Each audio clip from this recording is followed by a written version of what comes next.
আসসালামু আলাইকুম প্রিয় বন্ধুরা।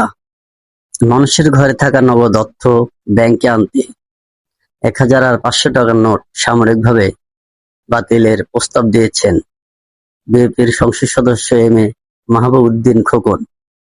আসলে তাতে কোনো লাভ হবে কি? মানুষ কেন ঘরে টাকা রাখে? মানুষ এখন ব্যাংকের উপর আস্থা নেই, কারণ ব্যাংকে যে পরিমাণ টাকা লুটপাট হচ্ছে। এই কারণে নিজের টাকা ব্যাংকে রেখে আনতে গেলে টাকা পাওয়া যায় না। মানুষের যেটুকু টাকা প্রয়োজন তার চাইতে কম দেয়। এই কারণে মানুষ এখন টাকা এনে ঘরে রাখে। আসলে ঘরে টাকা রাখা তো নিরাপদ না, তারপর রাখতে বাধ্য হয়, যখন প্রয়োজন তখন পাওয়া যায় না। আমার মনে হয় আগে ব্যাংকের আস্থা ফেরানো উচিত, তাহলে সব ঠিক হয়ে যাবে। আর যারা খারাপ মানুষ, যারা টাকা এদেশকে অস্থিতিশীল করার জন্য টাকা ঘরে রাখছে, তারা কখনো দিবে আমার মনে হয় না। দরকার টাকা নষ্ট করে ফেলাবে, তাও দিবে না আমার বিশ্বাস। এগুলা এই দেশের অনেক দেখা হয়েছে। টাকা বস্তাকে বস্তা পানির মধ্যে ফেলে দিছে, এটা অনেক দেখা হয়েছে।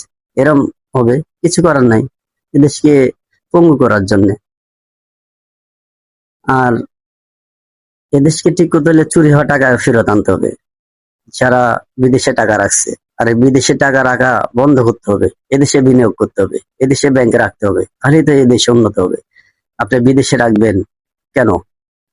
আপনি এদেশের মানুষের বিদেশে গাড়ি বাড়ি করবেন, আর এদেশের মানুষ, এটা উচিত না। আর এই যে যারে তারে ব্যাংকের মালিক বানানো যাবে না। অল্প কিছু টাকা আছে, একটা বড় কিছু ওনার একটা ব্যাংকের মালিক দেওয়া হয়ে যায়। কেন? এত ব্যাংক দরকার নাই তো আমাদের দেশে। আমাদের দেশে যেসব ব্যাংকের আস্থা আছে সেই সব ব্যাংকই যথেষ্ট। অল্প কিছু ব্যাংক থাকবে, মানুষের আস্থা থাকবে ব্যাংকের উপর, যে টাকা রাখলে আমার টাকা নিরাপদ, এ টাকা হাওয়া হয়ে যাবে না, অন্তত তো চুরি হয়ে যাবে না। মানুষ আতঙ্কে, সাধারণ মানুষ টাকা ঘরে উঠে রাখছে, চাইলে দিয়ে দিবে, সমস্যা নাই, কিন্তু আস্থা ফেরাতে হবে। আস্থা ফিরলেই টাকার কোনো সমস্যা নেই, ঘাটতি নেই। আর এই বিদেশ থেকে চুরি হওয়া টাকা আগে আনতে হবে, তাহলে দেখবেন দেশের সব কিছু চেঞ্জ হয়ে যাবে। প্রস্তাবটা ভালো, খারাপ না একেবারেই।